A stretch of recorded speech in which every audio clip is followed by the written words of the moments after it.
नमस्कार मैत्रिणींनो, स्वागत आहे आपलं सीताच्या स्वयंपाकमध्ये। तर मैत्रिणींनो, तुम्हाला दाखवणार आहे आज टमाटरपासून अशी ही भन्नाट रेसिपी।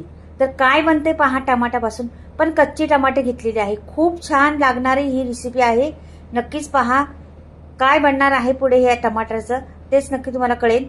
तर पहा, मी आता टमाटापासून आपण प्रत्येक वेळेस पिकल्या टमाटाची किंवा लाल टमाटाची किंवा अशी त्याची चटणी बनवत असतो, पण ह्या वेळेस मी बनवणार आहे हिरव्या टमाट्याची चटणी। पण ती पहा कशी बनवणार आहे, काय साहित्य घालणार आहे, छोटासा व्हिडिओ आहे, पहा पुढे। खूप जबरदस्त लागते, खूप टेस्टी लागते। तर कांदे घेतलेले आहेत मी, 2 कांदे घेतलेले आहेत। तर त्याला मी अशा पद्धतीने किसून घेणार आहे पहा। जर समजा टमाटर तुम्ही घेतली, आता 2 कांदे घेतले, टमाटर घ्यायची 4 त्याच्यात। अशा पद्धतीने आपल्याला सर्व काही करायचं आहे। तर पहा तुम्ही काय काय करते, मी कसं करते ते संपूर्ण व्हिडिओ पाहिला तर कळेल तुम्हाला। अगदी साधी सोपी पण तोंडाला चव आणणारी रेसिपी आहे। तर तुम्ही पहा व्हिडिओ। तर आता पहा, मी आता कांदा चिरलेला आहे। असा पातळ स्लाइसची चिरल्यामुळे काय होतं, लवकर आपल्याला शिजला जातो आणि छान दिसतो पण कांदा, म्हणून पातळ स्लाइसनी लांबडा लांबडा चिरलेला आहे कांदा। त्याच पद्धतीने आपल्याला टमाटर पण चिरायची। तशी नाही चिरता आली, टमाटर कशी थोडीशी लूज असतात ना, अशी नाही चिरता आली तर कापायची लांबडी लांबडी। तर आता थोडासा कांदा राहिलेला आहे, मी तो पण घेते चिरून। ते चिरता त्याच्यावर किसता येणार नाही म्हणून ह्यानी सुरीनी जरासा असा करून घेते, चालतोय तो, ते तेवढाच टाकला तरी चालते। तर पहा, आता इथे मी टमाटर घेणार आहे आता पुढे। तर टमाटर माझ्याकडे हिरवी आहेत, ती बघा एवढी सारी टमाटे आहेत हिरवी। तर ह्याला मी किसून घेणार आहे। तर किसता एवढी येणार नाही ती, मला तरी वाटतं का की चिरलेलीच फायदा होईल त्याला। तर हे बघा, मी चिरूनच घेते आता पहिली। खूप त्याचा रस पळायला लागलेला आहे म्हणून अशी चिरून घ्यायची। कांद्यासारखीच पातळ लांबडी कापायची टमाटर। मी आता संपूर्ण टमाटर कापून घेते त्याच पद्धतीने कांदा कापला आपला ना, त्याच पद्धतीने। आणि ती काय नंतर ना तिला सगळं त्यातलं बी काढून टाकायचे आपल्याला। त्यातला रस असतो बी मध्ये, तो पण काढून टाकायचा, नाहीतर काय होतं टमाटर सगळे आंबट होतील आपली। आता इथे मसाला घेते, टमाटर चिरून झालेली आहे आपली। आता भरपूर सारा लसूण घ्यायचा, चांगला मोठा कांदा 2 घेतलेले आहेत। त्या लसूण 2-4 मिरच्या टाकायच्या, तिखट तुमच्या प्रमाणात टाका। मी 4 मिरच्या टाकलेल्या आहेत हिरव्या, आणि शेंगदाण्याचं 1 मूठभर शेंगदाणे टाकलेले आहे, ते वाटून घ्यायचे। पहा, आता अशा पद्धतीने वाटून घेते मी, आणि हे पण भरून घेते व्यवस्थितशीर, सगळंच काही करून घेते। आता पुढे हे सर्व केलेलं आहे मी, वाटलेलं पण आहे। तर 2 पळ्या मला तेल घालायचं त्याच्यामध्ये, थोडंसं टाकते अजून, बाकी त्याला जरासं चमचमीत करण्यासाठी पाणी नाही घालायचं, काय नाही, म्हणून थोडं जरा जास्तच तेल घालायचं त्याला, आणि खूप चमचमीत होतं, मात्र छान होतं। तर पहा, आता मी इथे टाकलं जिरं आणि मोहरी, छान फुलून द्यायची जिरं मोहरी आपल्याला। फटाफट दाखवते रेसिपी। हे फुलल्यानंतरच दुसरी प्रोसेस करायची आपल्याला। जरा सुद्धा आधी मोहरी तर एकदम फुललीच पाहिजे, नाही तर कडवट लागते। तर कांदा घ्यायचा, कांदा टाकून द्यायचा आपल्याला। छान कांदा कापली गेलेला आहे, मस्त मस्त। आता ते कांदा जरासा असाच ठेवायचा, हलवायचा नाही, थोडा वेळ ठेवून द्यायचा असाच, नंतर हलवायला घ्यायचा आपल्याला। बघा, थोडा वेळ असाच गॅसवर मुरून द्यायचा त्याला, कांद्याला चांगलं 15 सेकंद मुरून दिला तरी चालेल, 15 मिनिट असं एवढा वेळ मुरून द्यायचा। नंतर आपल्याला सुरुवात करायला। हे पहा, अशा रीतीने केलं तरच होती चांगली।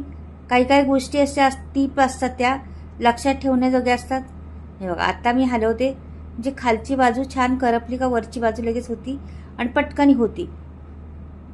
त्याच्यामुळं अशा पद्धतीने थोड्या वेळ कांदा टाकून थांबायचं, नंतर मग हलवायचं। आता हे बघा, छान असं परतून घेते मी कांदा, लगेचच कोथिंबीर टाकते।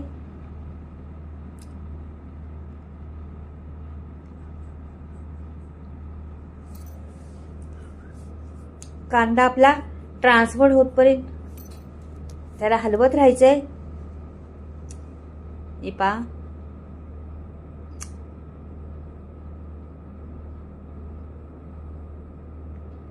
आता कांदाचं ट्रान्सपोर्ट झालेलाच आहे आपला, जवळजवळ सुट्टा झालेला आहे. त्याच्यात टाकली मी हळद, धणे पावडर आणि मिक्स करायचं त्याला.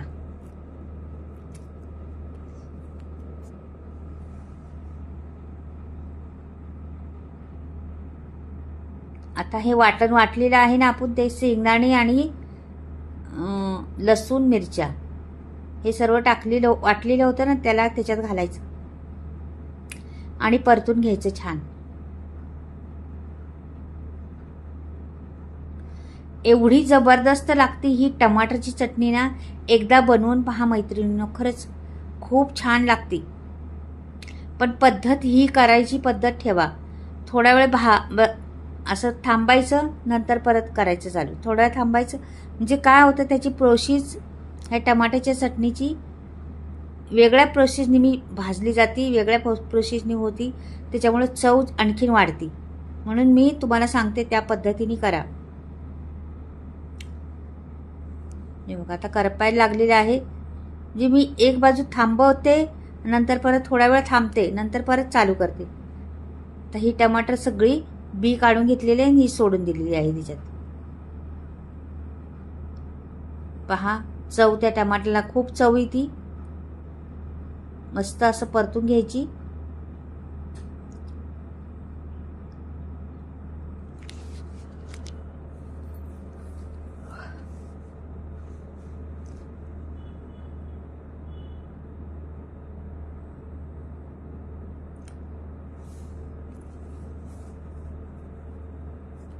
आता याच्यात टाकायचं आपल्याला मीठ. मीठ चवीप्रमाणे टाकायचं, आपल्या अंदाज घेऊन मीठ टाकायचं त्याला. मस्त परत हलवून घ्यायचे एकदा मीठ टाकल्यानंतर. आणि नंतर मग जरा बारीक गॅस करायचा आणि झाकण ठेवायचं त्याच्यावर आणि बारीक गॅस करून 5 मिनिटं ठेवून द्यायचं. 5 मिनिटात आपली तयार होती कोशिंबीर, टमाट्याची चटणी. कोशिंबीर बोलत पण ही पहा, मस्त कोशिंबीर टमाट्याची चटणी तयार झालेली आहे. रंगही चढलेला आहे तिला, छान अगदी पाणी आटून गेलेलं आहे आणि छान झालेली आहे. तोंडाला चव आणणारी ही टमाट्याची चटणी एकदा बनवून पहा, हिरव्या टमाट्याची. तुम्हाला जर समजा वाटलं तर थोडासा गूळ घालायचा तर घालू शकता, कारण की आंबट टमाटे असतात, गूळ घातल्यामुळे आणखीन चव येते. मी आज नाही घातला गूळ. तर आता झालेली आहे आपली, मी काढून घेते, तुम्हाला दाखवते आता कशा पद्धतीने. बघा रसरशीत खूप छान लागणारी, टेस्ट एवढी जबरदस्त, तोंडी लावण्यासाठी, टिफिनसाठी किंवा चपाती बरोबर, भाकरी बरोबर, पावांबरोबर, कशाबरोबर खाऊ शकता. एवढी जबरदस्त ही आहे. एवढ्या ह्या पद्धतीने वापरून पहा, खूप टेस्ट लागते, खूप छान लागते. तर मैत्रिणींना अशा पद्धतीने बनवून पहा एकदा कच्च्या टमाट्याची चटणी. थोडे दाणे घालायचे, शेंगदाणे आणि मीठ मिरची, काही मसाला लागत नाही किंवा काहीच लागत नाही त्याला. खूप टेस्टी होती. मात्र आवडली तर नक्की चॅनलला सबस्क्राईब करा, लाईक करा आणि कमेंटमध्ये लिहून पाठवा कशी वाटली ते पण सांगा मला टमाट्याची चटणी. तर मैत्रिणींनो चला परत भेटूया नवीन काहीतरी वेगळं, पण चटणी बनवून पहा मैत्रिणींनो. बाय, परत भेटूया.